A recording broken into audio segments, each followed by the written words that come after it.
my life is shaped by a lot of events, but one of the most powerful was somebody doing these kind acts for my family. When I was 11 years old, we had a really, really tough Thanksgiving where there was no money and no food, and we wouldn't have starved. We always found a way to get something, but we weren't going to have a Thanksgiving dinner, that's for sure, certainly not a feast of any sort. And my mom and dad at the time were fighting like cats and dogs and saying things that once you say them, you can never take them back, you know, the kind of stuff I'm talking about. And my mom was screaming at father about how he couldn't even take care of his own family, and it was horrible. And I have a younger brother and younger sister. I'm the oldest. So I was trying to keep them from hearing this conversation, and then a miracle happened. Bang on the door.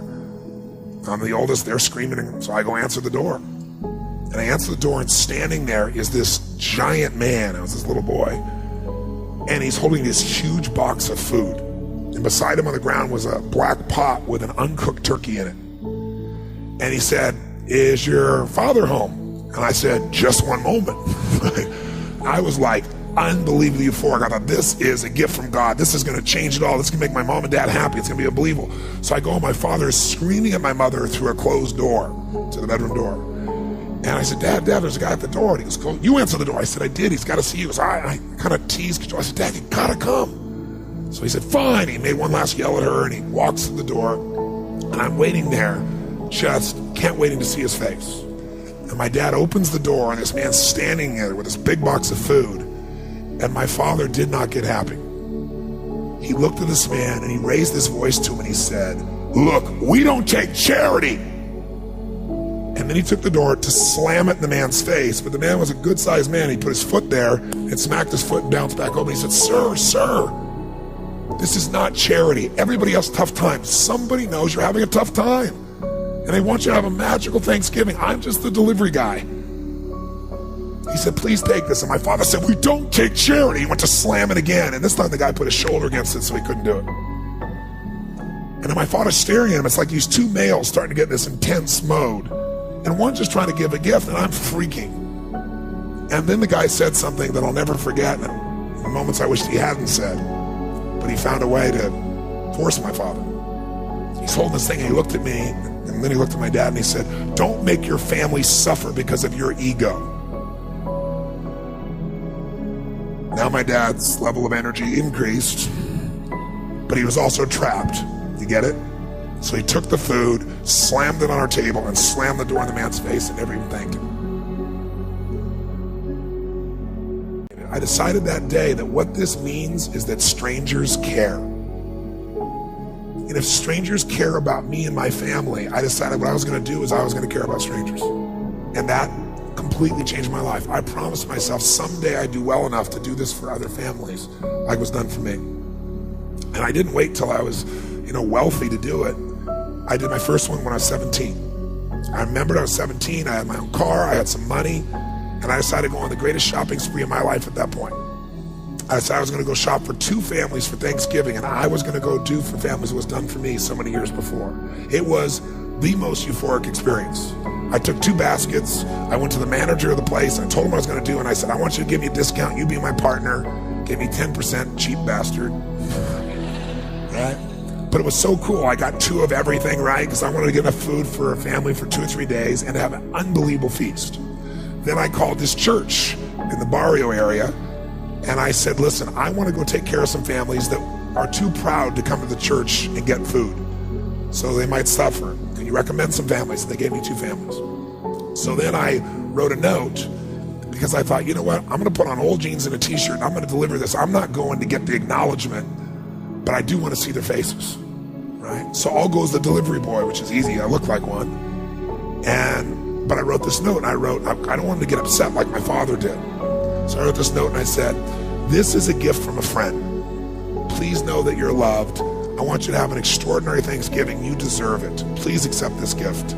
And then I put under it, I said, "If you can, someday do well enough to do this for one other family and pass on the gift." And I put "love a friend." And then I realized I was going to an area that was more Latino, and I don't speak Spanish, so I thought, I got a friend to write on the back in Spanish so I could flip it around if there was a challenge. So I got one of my buddy's old vans, because I need a little room, put all the groceries in, and I drove to this house. And it was not what I expected, it was more. I got to this house and I got 2 bags of groceries and I banged on the door. Door opened and this woman about this tall, right, stares up at me like this, right? And I said, hi. And it was very obvious she didn't speak any English, and she let out a scream when she saw the food. And by the way, this woman had 5 children and a husband. What I didn't know is the husband had left her 3 days before with no money, no food, and 5 kids. So I got these bags. So she screamed and she grabbed me and started pulling my neck and like kissing me, right? And I said, no. I said, I'm the delivery boy. And she didn't understand a word I was saying. So I reached in my pocket and I gave her the note, flipped it over. She read it in Spanish. And then she started to bawl. So then she came and started kissing me again. I said, no, I'm the delivery boy. I'm, I'm trying to show her. And she goes, no, gift from God. So I'm trying not to bawl. So I'm like, where do I put this? And I'm doing everything. I hold it together, like smiling, but I want to cry. And she just pointed. It wasn't a big house. It's like a room. So I went over and I put the stuff on there. And just as I'm trying to put stuff on there, I hear these screams. And all of a sudden, bam, 2 boys hit me, one leg, then the other. These 2 little guys just tackle me, right? When they saw the food, they went crazy. When I saw the pumpkin pie, it was over. So I said, come out with me. And so they came out, and we kept bringing these groceries in. And I'm telling you, it was like, I don't know how to describe it. It was the most euphoric, fun, passionate, loving. It was like they're my little brothers, And so we brought all stuff in, and they were laughing, and they were lit up. And then, I'd done it all, and it was time to go, and I didn't want to go, and they didn't want me to go. This one little boy just wouldn't let go of my leg, and he just kept looking up to me and hugging me, and I was like, but I had to go make the other delivery. So I turned to this woman, I said, I've got to go, And she said, okay, whatever her language was. I didn't know what it was, but I knew it meant okay, right? So I went to go leave, and then she grabbed my arm, and she started having tears in her eyes. And I said, I wanted to say, Happy Thanksgiving, but I didn't know Spanish, so I went, Feliz Navidad. Figured it was close. And she started she went from crying to laughing, right? And then she grabbed and gave me this big hug, and the kids gave me these hugs. And I remember I got out and I walked off, and they were all standing on the porch. And I got in this little van, and I drove it out and I turned it around. And as I went to turn around, I looked in the rearview mirror. And I was feeling all this emotion building in my body. And I looked in the mirror and I saw Mama standing in the porch with her kids, all the kids smiling. Mama sitting there crying hysterically and smiling from ear to ear. And I couldn't keep it together. I was right there, stopped in the street, and I started bawling uncontrollably. And I remember just thinking, this is a beautiful thing. Why is this making me cry? And, why is this a great thing? Why am I so emotional about this? And then I got it. I realized in that moment that the worst day of my life, my father leaving, had actually been the best day of my life. Because if I hadn't had that experience, I wouldn't be here today.